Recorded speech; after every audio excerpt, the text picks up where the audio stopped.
Bonjour à toutes et à tous, j'espère que vous allez bien. Bienvenue sur New Forest Astrologie. Aujourd'hui, je vous fais une vidéo pour vous parler du mois d'août avec un petit focus sur la nouvelle lune qui va se dérouler au milieu du mois puisqu'on entre dans la saison des éclipses. Donc on a un mois très important. En tout cas, petit retour sur la vidéo du mois de juillet.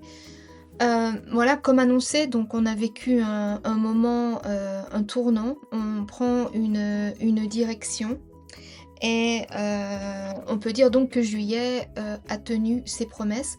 On voit ce qui se dessine plus clairement avec des événements qui ont marqué, les esprits, mais aussi, des vies directement, indirectement, avec des moments souvent, difficiles, voire tragiques. Je vous donne une petite liste pour débriefer, rapidement, mais je pense que vous les avez, tous en tête.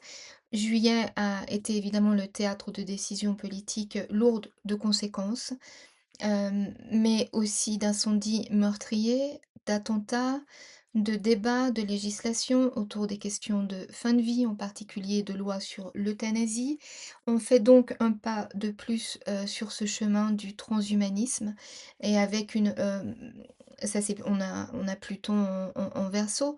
On a aussi pu voir la fragilité, mais aussi la valeur transactionnelle des frontières, mettant en lumière des jeux, politiques et des réseaux d'influence, internationaux dont on ne connaît pas, c'est clair, tous les tenants et les aboutissants. Donc tout ça, c'est cohérent bien sûr avec, ce qui se passe dans le ciel et ce qui s'est passé récemment. En parlant des frontières, on voit bien là qu'on est en train de vivre les effets du transit de Saturne, en Poisson, signe dans lequel Saturne avait perdu ses capacités, structurantes et donc il va falloir repenser, certaines choses. Voilà, on voit aussi qu'il y a une volonté, assez, belliqueuse de la part, des gouvernements donc on voit qu'on s'achemine vers une période assez difficile, comme je vous l'avais, aussi annoncé, lors de la précédente vidéo, mais en fait si vous, dans les vidéos, d'avant, également, en particulier, celle qui concernait 2026 et puis, la vidéo de Pluton en Verseau. En tout cas, on a une concentration, de planètes en signe de feu et qui se concrétise, de manière, assez tragique pour le moment. En tout cas, tout ça nous concerne tous directement, personnellement et collectivement et prépare le terrain de ce que nous allons observer, ce que nous allons continuer à observer. Donc voilà, comme je viens de vous le dire, on est dans un été dominé par l'élément feu, il fait très chaud et ce n'est pas anodin. On a Neptune et Saturne en Bélier, on a Jupiter et Mercure en Lion et sans oublier donc cette nouvelle lune, du 12 août qui va se dérouler à 19h37 heure de Paris, qui elle aussi va être dans le signe du Lion et qui en plus est un signe fixe. Et en fait, je vais déjà, je vais vous parler de cette nouvelle lune d'abord en fait, parce elle est vraiment importante. La nouvelle lune, c'est un moment de réinitialisation où, on va commencer quelque chose qui va se déployer sur les 6 prochains mois, mais c'est un moment d'ensemencement. Donc en général, on ne conseille pas de commencer quelque chose, d'important, le jour de la pleine lune. C'est mieux, il vaut mieux attendre quelques jours, mais celle-ci encore plus parce que, elle sera accompagnée d'une éclipse solaire. Donc les éclipses solaires, ce sont des événements, cosmiques qui marquent des moments, souvent des moments vraiment pivots, des moments, hem, avec des événements assez spectaculaires et dans la tradition, astrologique, ce sont des moments souvent redoutés parce qu'ils représentent des fins, des ruptures, et des choses qui se terminent bon gré, mal gré. Le soleil qui va être occulté donc, pendant quelque temps, au moment de cette nouvelle lune. Le soleil, c'est le symbole de la royauté, de tout ce qui brille et de ce qui est au-dessus, des plans supérieurs, donc des personnalités, à notre niveau, en position d'autorité. Et souvent, le phénomène des éclipses, solaires est associé à la chute, de personnages, prominents. Donc il pourrait se passer des événements au moment de cette nouvelle lune, Heu, des événements qui auront un impact sur, alors q au v vraiment, littéralement au sens, qui auront un impact, par exemple sur le membre, sur un membre d'une famille royale ou d'un président, et en particulier si ceux-ci aussi sont nés, au moment d'une éclipse. Donc vous, c'est pareil, nous, c'est pareil. Si on est né au moment d'une éclipse et dans ce cas présent d'une éclipse, solaire, et qui plus est, hem, on va être plus sensible à ces mouvements. Donc des personnages prominents qui sont nés en plus avec une éclipse, on a le roi Charles III, on a son petit-fils le prince George, on a Trump qui est né avec une éclipse lunaire en Sagittaire, signe gouverné par Jupiter, une planète importante pour cette nouvelle lune et pour ce mois d'août 2026. On a Netanyahou qui est né avec une éclipse solaire en Balance, maison 9. Alors attention à la rétrogradation de Vénus cet automne. Je pense qu'il va se passer des choses importantes, pour, cet homme et par conséquent son pays. Et puis on a le nouveau leader, de l'Iran, également qui est né, avec, une éclipse, lunaire à la fin août, donc c'est sur son axe également, en Vierge. Donc on a une dimension de destin, de fatalité attachée à ces périodes et à une amplification des qualités attribuées à ce moment de renouveau qu'est la nouvelle lune. Donc si la nouvelle lune, c'est déjà un moment, de renouveau, avec une éclipse, c'est encore plus marqué, c'est encore plus intense. Donc de grandes fins pour anticiper de grands renouveaux. Donc tout n'est pas glauque. Si vous avez eu, une éclipse, à ce moment-là, c'est mon cas, faut pas paniquer. Rien ne s'arrête, tout transforme. Mais il faut quand même, tout se transforme. Mais voilà, il faut quand même s'attendre à des choses, assez importantes. Donc regardez où se trouve, le lion, dans quelle maison sur votre thème, et cetera, les planètes et puis aussi, par exemple, les aspects formés, heu, à Jupiter et à la lune elle-même. Enfin, une lecture de thème, en fait. Donc voilà, un bémol pourtant, des grands moments, des grandes fins, des grands recommencements, tout est cyclique. Tout se passe en série au niveau astrologique.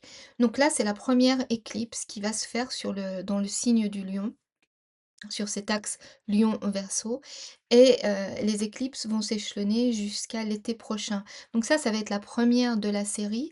Donc peut-être vous aurez pas ou qu'on n'aura pas un événement, massif, mais en tout cas, on devrait, voir un thème, une dynamique particulière se mettre en place au moment de cette nouvelle lune et ce thème, il va se répéter à mesure, que les éclipses vont se dérouler sur cet axe, pour arriver, à leur conclusion,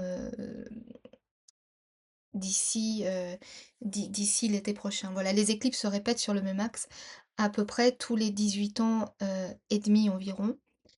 Donc on a une série d'éclipses sur le même axe pendant à peu près une année et demie. Donc c'est toujours aussi intéressant de se projeter en arrière pour voir ce qui s'est passé dans nos vies, mais aussi dans le monde, hem et pouvoir anticiper un peu. Donc voilà, si vous regardez à peu près 18-20 ans en arrière, ce qui se passait, dans votre vie, vous pourrez avoir, déjà un avant-goût ou quelques indices, en fait, de ce qui va se jouer au mois d'août.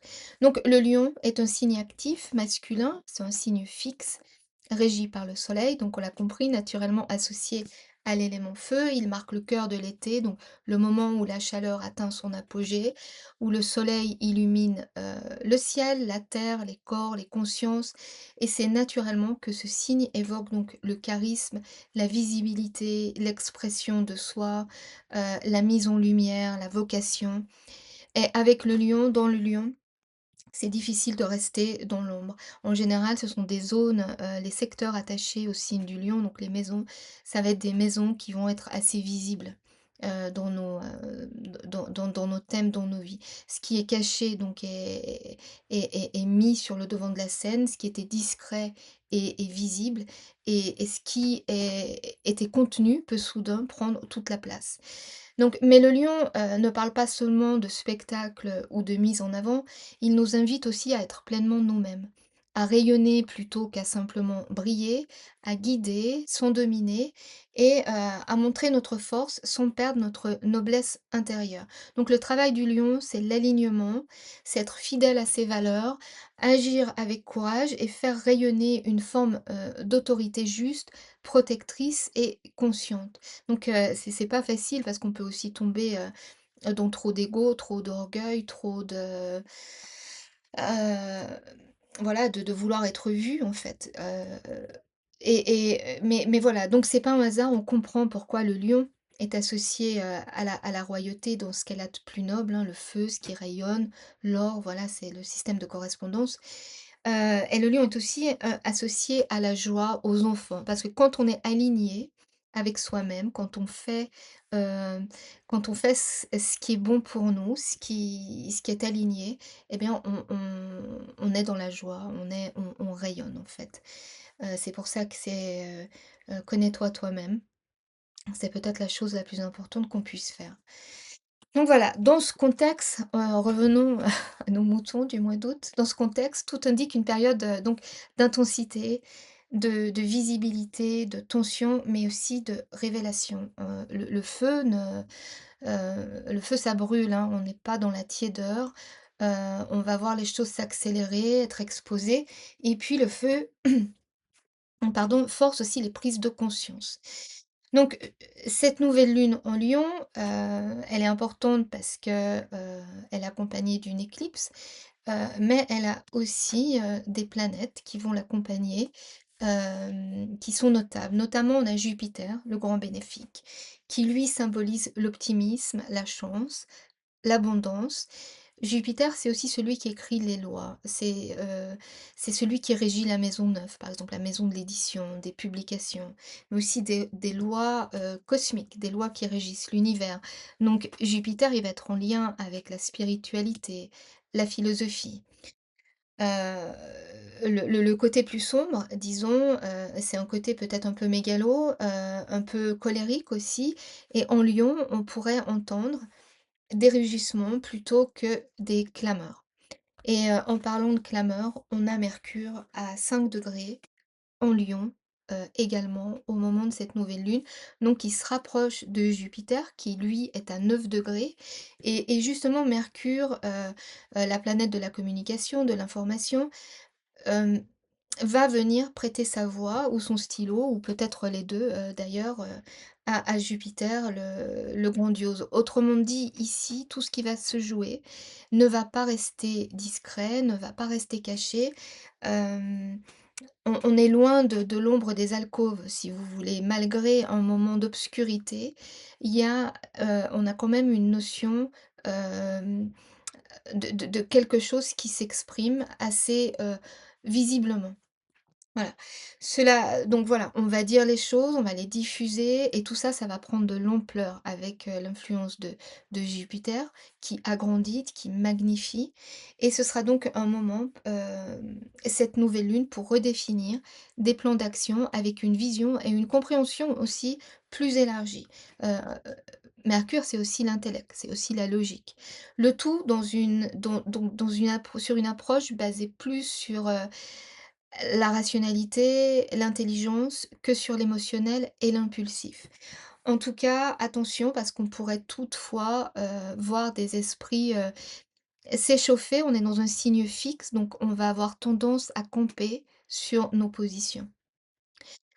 Donc voilà, Mercure, je vous disais, planète de l'information, de la communication, va mettre l'accent sur les annonces, les discours, les décisions, les échanges, la circulation de l'information et Jupiter, lui, va amplifier tout ça. Il va élargir le sujet, il va augmenter la portée, de tout ce qui va être, comment dire? Exprimé à ce moment-là et lui donner une dimension collective. Donc la période qui entoure cette nouvelle lune va être vraiment forte dans le sens, sonore.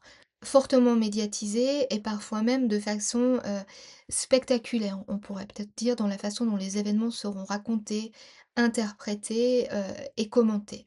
Donc le mot-clé ici vraiment pour ce mois d'août, c'est le feu. Le feu qui révèle, le feu qui accélère, le feu qui met la pression, mais aussi le feu qui éclaire parce qu'il oblige à regarder en face ce qu'on ne peut plus ignorer. En face, je vous rappelle qu'on a Pluton en Verseau qui agit comme une force de transformation profonde qui s'impose ou qui veut s'imposer. Là, on parle de mécanismes de contrôle, de tout ce qui se fait dans l'ombre, des pouvoirs, de l'état profond, des tensions collectives, heu tous tous les rapports de pouvoir, en fait, qui vont toucher au peuple, à l'humanité, aux idéaux et au modèle de société que Pluton veut réformer pour le meilleur et pour le pire, hein. Donc là aussi, en Verseau, on est dans un signe fixe, on a un manque de flexibilité, on a de la rigidité qui va aboutir à des scénarios, du type: «Ça passe ou ça casse».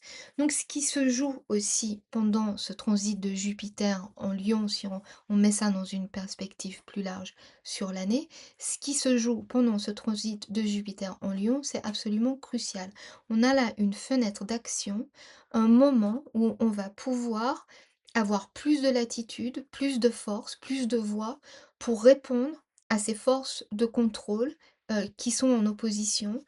Heu, on a un moment où on va pouvoir avoir une conscience plus claire de ce qui se joue, mais aussi plus de courage, plus de créativité, plus de vitalité. Je vous disais plus tôt, le lion parle aussi de la joie, des enfants, donc de la création, de l'élan du cœur et avec Jupiter en opposition à Pluton, on peut utiliser cet élan, pour devenir vraiment une force d'action, et de reconstruction pour le meilleur. Donc voilà, cette nouvelle lune, elle a aussi d'autres aspects. Elle pourrait, bien venir mettre en lumière aussi des thématiques qui touchent directement notre quotidien, c'est-à-dire, ce que nous mangeons, ce que nous payons, ce que nous produisons et puis, la solidité réelle de nos systèmes alimentaires et de nos ressources en général. On Mercure et Vénus est en Balance, sont en sextile exact et Vénus, je vais vous en reparler parce que, Vénus va devenir importante à l'automne. Donc on a Mercure et Vénus qui sont en sextile. Vénus, elle est en Balance, en maison 8, dans la maison des ressources partagées, des finances, de ce qui est caché. Et c'est la maison de Pluton, hein. C'est une maison d'eau, qui se trouve là en signe d'air, qui fait sextile à une planète en signe de feu. C'est pas forcément à l'aise avec les thèmes de la maison 8 et donc on a une nécessité là de mettre l'émotionnel de côté pour s'attacher à la réalité, aux problèmes auxquels on doit faire face, en relation, à ses ressources, donc financières, alimentaires, énergétiques. Pour pouvoir rééquilibrer ce qui n'est plus en harmonie. Hem et donc, voilà, Vénus en Balance aussi, donc c'est un signe, où on veut que ça fonctionne, pour le mieux en fait, au départ. Donc Vénus en Balance, le petit bonus là, ça va être en fait, l'opportunité aussi d'avoir des discussions et des négociations, qui elles sont plus orientées justement vers l'harmonie et la paix. Ce qui va être très utile parce qu'on a un autre aspect qui se forme en même temps, qui est beaucoup plus inquiétant et c'est celui du carré Mars-Saturne qui se prépare, donc en parallèle. Mais avant de vous en parler, une petite note supplémentaire donc sur Vénus. Vénus va être rétrograde, à l'automne. Donc il y a aucun doute que là, au mois d'août, on a, un aperçu des thématiques qui vont nous occuper d'octobre, à décembre au moins. Donc qui concernent les finances, les ressources alimentaires, les ressources énergétiques. Et si une rétrogradation, ça remet des problèmes en avant sur le tapis, si vous voulez, ça nous donne aussi, l'opportunité de retravailler et de réajuster quelque chose qui fonctionne pas trop bien ou ou de, comment dire? De régler une problématique, voilà. Donc on en reparlera dans les prochaines vidéos parce qu'on n'y est pas encore, mais on a ici, un avant-goût avec cette nouvelle lune dans le signe du Lion, avec l'aspect Mercure-Vénus, qui vient nous donner, un petit aperçu de la rétrogradation de Vénus à l'automne et et voilà. Donc voilà, si juillet marquait un tournant, août va être vraiment marqué par des turbulences, hem, des conflits qui vont, malheureusement, qui devraient malheureusement s'agrandir, s'intensifier et si on avait encore des doutes à ce sujet-là, je pense que là, ça va devenir difficile, à ignorer.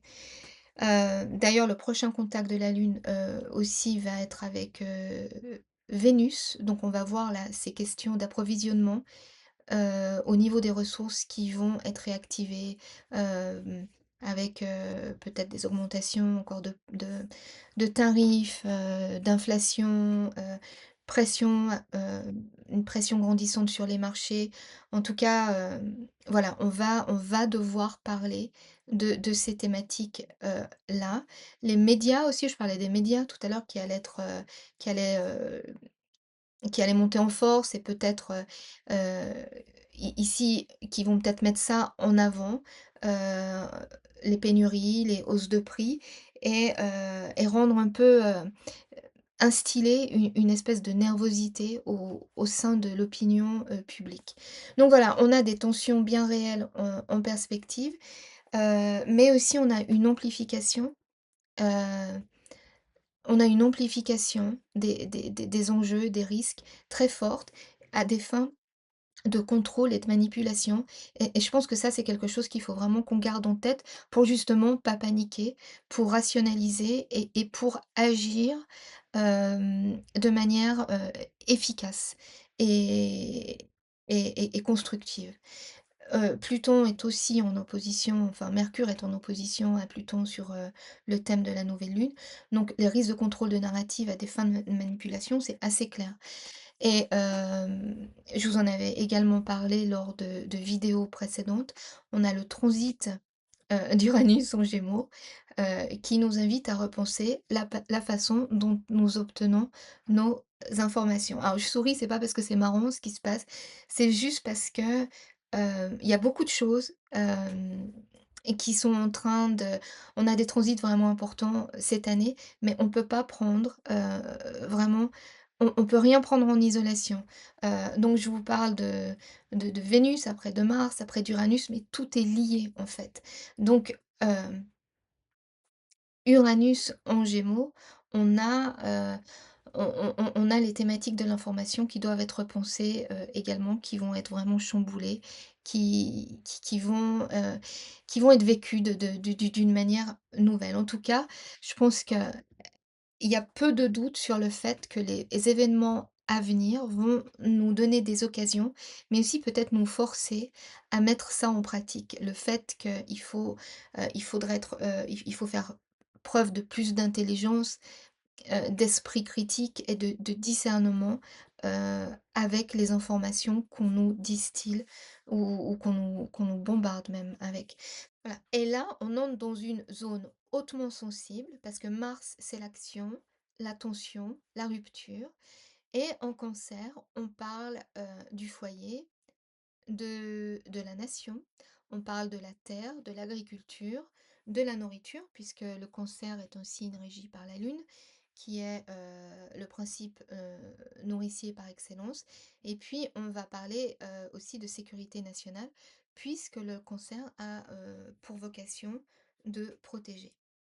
Donc à 0 degré, tout début, l'énergie est brute, immédiate, presque instinctive et ça peut annoncer des événements très soudains, très, comment dire, très brutaux, presque autour de ces thèmes.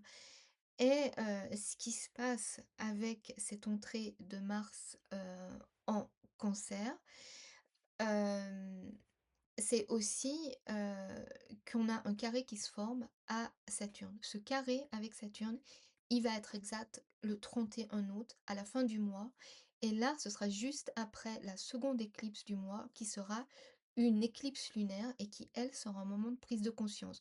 Donc on peut s'attendre à quelque chose, d'assez, important, un événement assez important, à la fin, du mois d'août justement qui va concerner, les questions de protection, les questions, et les questions de nourriture, les questions alimentaires, les questions de sécurité à la fin du mois et on devrait comprendre quelque chose là collectivement, justement pour pouvoir,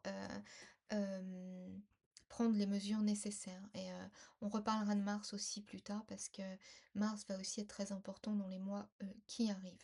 Donc voilà, les délignations Mars-Saturne en aspect dur, là on a un carré, sont à l'image des 2 maléfiques du zodiaque. En astrologie, traditionnelle, c'est comme ça qu'on les appelle. Et là, on va parler de confrontation, de conflits, de maladies aussi, hein. Alors avec la lune en Poisson, à ce moment-là, on peut se demander, et un soleil en Vierge, on peut se demander si, voilà, on pourrait avoir un virus, quelque chose comme ça, un peu, ou une alerte ou sur une épidémie. En tout cas, un moment qui va susciter une émotion collective forte, engendrée par, des événements perturbateurs. Donc voilà, ce Mars en Cancer, carré Saturne, rétrograde en Bélier, on peut aussi anticiper, une réponse aux événements qui se dérouleront à ce moment-là, une réponse plutôt défensive avec des restrictions, des mesures d'urgence. On a Saturne rétro, Mars de l'autre côté, hem, des mesures de contrôle au niveau des exportations, des politiques agricoles, revisitées, renforcées et sur le terrain, ça peut aussi réveiller des tensions, parmi ceux qui sont directement impliqués, dans la nourriture. Pardon. Par exemple, les agriculteurs et tous ceux qui travaillent avec la terre. Mais voilà. Mais c'est pas seulement une question de récolte ou de météo qu'on va voir se jouer. Heu, Saturne et Neptune rétrogrades en Bélier, ils vont venir mettre en avant des tensions beaucoup plus profondes. Saturne qui nous parle de limites, de manque, de contraintes et puis Neptune qui ajoute le flou, la confusion et les erreurs d'évaluation aussi. Alors ensemble, ils vont peut-être révéler des failles dans la manière, dont les systèmes sont pensés et gérés. Par exemple, des choses comme mauvaise anticipation, des stratégies, incertaines, des réponses trop lentes, des mesures, qui sont plus fondées sur, des idées de l'idéologie ou des corruptions plutôt que sur le bon sens. Voilà, on a des fragilités, on a des problèmes, de fond qui sont déjà présents, mais que cette période, va venir remettre brutalement, si vous voulez, au centre du débat.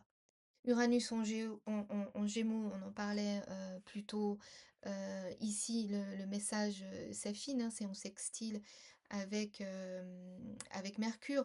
Donc le problème, il va il on voit qu'il il va pas seulement il vient pas seulement de pénuries, possibles et anticipées, mais aussi de leur circulation. Les chaînes d'approvisionnement, les transports, les routes commerciales, la communication entre les acteurs, tout ça, ça peut devenir, assez instable et avec un résultat, qui peut faire qu'en certains endroits, par exemple, on a une mauvaise distribution, des ressources et on revient à Vénus en Balance, qui pointe sur un déséquilibre, avec des endroits qui ont pas assez, d'autres trop, et tout ça, ça amène à un scénario, sous pression. Donc voilà, c'est pas seulement la production qui compte, ici, c'est aussi la capacité à acheminer, ce qui se produit et puis une fois de plus, à la fin du mois, avec la pleine lune en Poisson, donc dans un signe d'eau, avec une éclipse lunaire, on peut anticiper des difficultés, par rapport aux voies maritimes d'acheminement, par exemple. Voilà, en tout cas, rien ne se passe en isolation sur un thème et avec Pluton en Verseau, on voit bien que on n'est pas en train de vivre une crise isolée, c'est vraiment une transformation, hem, de fond, une transformation de la civilisation, de notre civilisation, et de tout notre mode, de vie, et y compris la manière dont nous produisons, dont nous distribuons, dont nous consommons, tout ça s'est remis en question. Donc voilà, on va aussi, on pourrait entendre, parler davantage, des nouvelles technologies par rapport, à l'alimentation, à la production, avec des alternatives, de nouveaux modèles agricoles et hem et et ça, c'est quelque chose, auquel on peut aussi prêter attention. En tout cas, quand Pluton décide d'agir, il ne fait pas que mettre, la pression et à détruire, il incite aussi à reconstruire autrement. C'est pour ça que le transit de Jupiter en Lion, il est important parce que Jupiter, c'est une planète, bénéfique et on a des moyens pour, contre-agir, les forces plus sombres qui sont à l'œuvre en ce moment. On a aussi, bien entendu, le nœud nord en Poisson, toujours en Poisson, qui lui, vient mettre l'accent sur l'élément eau. Donc, on peut aussi s'attendre là à des imprévus au niveau du climat, avec des perturbations liées à l'eau. Évidemment, avec tous ces signes en feu, on s'attendait à un été très chaud. On a des problèmes de sécheresse. Donc, on peut s'attendre aussi, je vous parlais des ressources, on peut s'attendre aussi à des problèmes au niveau de l'eau. Donc tout ça, ça peut, venir compliquer, une situation qui est déjà, assez, intense et qui vient rendre, la nécessité de planifier, heu, de manière plus efficace encore un peu plus difficile. En tout cas, pour en revenir à la nouvelle lune du 12 août, moment de réinitialisation, on voit qu'on a eu un ascendant en Capricorne. Donc il y a une chose qui est certaine ici, c'est qu'on va devoir, en tout cas nos gouvernements vont devoir agir, planifier, organiser, structurer sur le long terme. On peut s'attendre donc à de nouvelles régulations, des emprunts, des subventions, des décisions administratives de cet ordre-là et des mesures en vue d'un meilleur contrôle. Hem, Toutefois, Saturne rétrograde indique, que ces réponses, peuvent être lentes, ou pas encore bien formées, donc il va falloir être patient et qu'on va devoir recorriger, donc en cours de route. On n'a pas la solution immédiate aux problématiques qui vont, venir s'imposer à nous en cours du mois d'août, à la fin du mois d'août et tout le long de l'automne. On va devoir, s'armer de patience. On on aura des tentatives de stabilisation, mais pas forcément, voilà, de solution immédiate. Et puis Saturne reprendra sa marche directe en décembre, donc voilà, patience. Et puis Vénus aussi à ce moment-là. Donc voilà, en résumé, cette nouvelle lune en Lion et ce mois d'août viennent agir comme un coup de projecteur, qui viennent éclairer un système déjà sous haute tension, tension climatique, tension logistique, tension politique, tension économique et c'est pas une nouvelle lune qui vient créer la crise, c'est une nouvelle lune qui vient la rendre visible. Et c'est peut-être ça en fait le vrai message de cette nouvelle lune, c'est que voilà, on entre dans un moment où, il va vraiment falloir regarder, la réalité en face et puis, où il va aussi falloir, penser à protéger, à organiser, à redistribuer, à anticiper et à bâtir des systèmes plus résilients. Donc, du travail, en perspective. Alors, je fais pas d'horoscope cette fois-ci parce que, c'était déjà pas mal tout ça, à préparer. Mais voilà, d'un point de vue personnel, évidemment, le secteur Lion, est directement votre secteur Lion est directement touché par cette nouvelle lune avec les éclipses. Donc vous allez voir des choses dans ce secteur, heu, des thèmes, des projets, des relations qui vont atteindre leur terme, si vous voulez. On a des choses qui arrivent au bout de leur histoire, des habitudes qui seront plus possibles. Enfin voilà, c'est selon la maison qui occupe votre signe, du lion sur votre thème. Mais tout ça, il faut aussi garder en tête que, hem, une fois la période de clôture passée, ce sont des zones qui vont se rouvrir à quelque chose de nouveau avec, voilà, de nouvelles personnes qui vont y entrer, de nouveaux projets, de nouvelles histoires. Voilà, rien ne s'arrête tout se transforme, tout continue. Donc et avec Jupiter en plus, au milieu, on a quand même un message d'espoir, d'optimisme, de garder la foi en fait et notre âme d'enfant, de trouver notre lumière intérieure parce que ça va être là, très important. Alors voilà, je vous laisse sur cette note aujourd'hui. Prenez le temps d'observer ce que cette nouvelle lune vient éclairer dans votre propre vie, ce qui se termine, ce qui devient plus visible et puis partagez si vous avez envie, en message. Et puis, voilà, gardez en tête que le lion nous parle d'une énergie, créatrice et de notre capacité à rester, courageux. Voilà, je vous remercie de votre écoute. Merci une fois de plus de vos likes, de vos abonnements qui me permettent de continuer mon travail ou en tout cas qui m'y encouragent. Euh, je vous retrouve le mois prochain pour une nouvelle analyse et puis si vous voulez des informations sur mon travail, n'hésitez pas à consulter mon site internet www.newforestastrology.com. Je vous dis à très bientôt.